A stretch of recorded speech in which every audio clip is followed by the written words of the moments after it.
I was in what was then a year of what they called pre-law on my mother's insistence. I decided that wasn't going to work for me.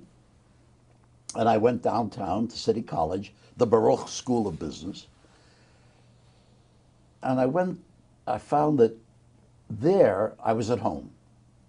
People spoke my language, used their hands, were friendly to me, and were sympathetic. What else did I need? I'll never forget the wonderful woman who did the intake at the admissions desk. She looked at me in a motherly way and she said, "You know, you're back from the war?" "Yes." "What countries did you serve in?" I said, "France and Germany." That's where the war was. And she said, "That takes care of your language." A biggest. "What did you do?" I said, "Well, I was an infantry rifleman." She said, "So much for physical education." "What else?" I said, "I also operated a radio." "That takes care of your sciences."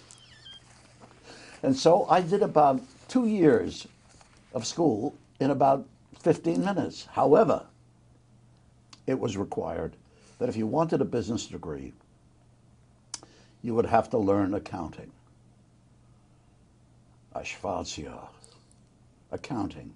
That meant numbers. That meant addition, subtraction, division. I was in trouble. I could never pass math.